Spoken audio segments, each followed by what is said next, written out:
দর্শক, আপনারা একটু দেখেন যে আমি কোথায় প্রবেশ করি। উপরে একরকম, নিচে আরেক রকম। আপনারা হয়তো বুঝতে পারতেছেন, নিচে করল্লার গাছ, উপরে লাউয়ের গাছ। আসেন দর্শক দেখাই। বড় ভাই, আপনার নাম কি? আমার নাম মোহাম্মদ বিল্লাল মিয়া। বেল্লাল মিয়া। দর্শক, বড় ভাইয়ের নাম বেল্লাল মিয়া। এত সুন্দর ক্ষেতটা বেল্লাল ভাই করছেন। তো বেল্লাল ভাই, আপনার এই ক্ষেতটা জি তো মোটামুটি এই যে দেখছি উপরে হলো লাউয়ের গাছ, জি জি আর সাইড দিয়ে আপনি আবার করল্লা করছেন। জি কেন করছেন ভাই? ভাই, তাতে কি কোনোটার সাথে কোনোটা মানে ক্ষতি হয় কিনা? না না, ক্ষতি হতো না। আপনার করলাটা আমি আগে লাগাইছি, ফার্স্ট লাগাইছি আপনার করলা, জি। তারপরে লাগাইছি আপনার লাউ। আচ্ছা। করলা যখন বিক্রি আরম্ভ হয়েছে, তারপর আমি লাউ লাগাই দিছি। এই যে এখন বর্তমানে দেখেন, এই যে লাউ, দর্শক, আপনারা এই যে দেখেন করা হইতাছে কত লাউয়ের। সুন্দর লাউয়ের করা আসতেছে। এগুলাই বড় হবে, দেখেন আপনারা। এই যে দর্শক, বড় লাউ আছে, আরো আজকে আপনাদেরকে কাইটা লাইছি তো লাউ, এখন আরো দর্শক, আছে। আসেন আরো। এই যে এই লাউটা আপনার কালকা কাটমু। এটা বেচলে যদি গতকালকে কাটেন, বিক্রি করলে কয় টাকা পাবেন? বিক্রি আপনার এটা আমরা 40 টাকা পিস দাম দেয় আমরা ব্যাপারীরা। 40 টাকা বেচতে 40 পারবেন। টাকা। দর্শক, এই লাউটা এটা হলো আপনার বিক্রি সাপ্লাই করলে নেয় আর কি, সাপ্লাই লাগি 40 টাকা দাম। পাইকারি সে বিক্রি করতে পারবে।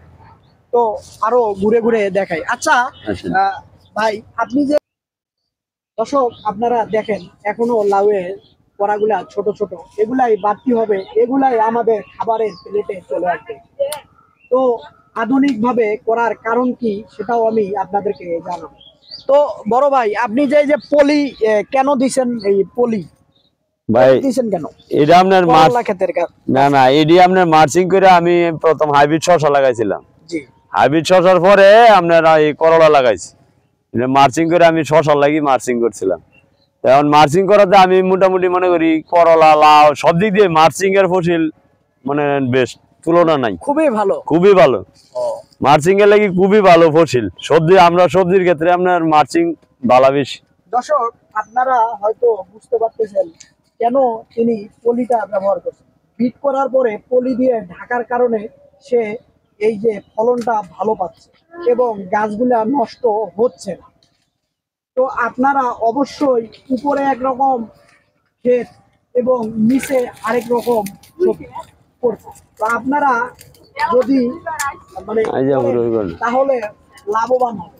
তো বড় ভাই, আপনি যে মোটামুটি এখান থেকে করতেছেন, মোটামুটি কেমন লাভের আশা করতেছেন? মোটামুটি লাভ ইনশাল্লাহ আমি করলা মনে হয় 30-40 হাজার টাকা বেচ চালাইছি। আল্লাহ দিলে এখন তো লাভ মনে হয় 20-40 হাজার টাকার মতো আমার বেচা হয়ে গেছে ইনশাল্লাহ। এ যাবত আপনি 40,000 টাকার করলা বিক্রি করছি। এখন তো মৌসুমে না। এই যে আপনার না, এই যে মার্চিং এ আপনার শীত সিজনে আপনার এই করলা হয়, এই কারণে আমি মার্চিং এ করলা লাগাইছি। দিয়ে যে দেন আগা কত সবুজ, কোনো একটা আগা কোনো সমস্যা নাই। মার্চিং না হলে আবার আপনার শীতে এই করলা হইতো না। দর্শক, এখন শীতের সময়, এই সময়ও আমার এই কৃষক ভাই আপনার এখন শীতের সময়ও করলা 30,000 থেকে 40,000 টাকার বেচছে। লাউ কত টাকার বেচছেন? লাউ এরকম 30-40 হাজার টাকার মতো লাউ বেচা হয়েছে ইনশাল্লাহ। লাউ মাত্র আইসে গাছ। লাউ তো মনে করেন এই কিছুদিন ধরে কাটা ধরছি। আগে তো লাউয়ের বাজার কম আছে না, এখন মোটামুটি বাজার ভালো। এই কারণে আপনি করছেন। এই আরো কতদিন এই ক্ষেতটা এভাবে থাকবে? এটা আরো প্রায় 1.5 থেকে 2 মাস। 1.5 থেকে 2 মাস। আরো 2 মাস বেচা কিনি করবো ইনশাল্লাহ।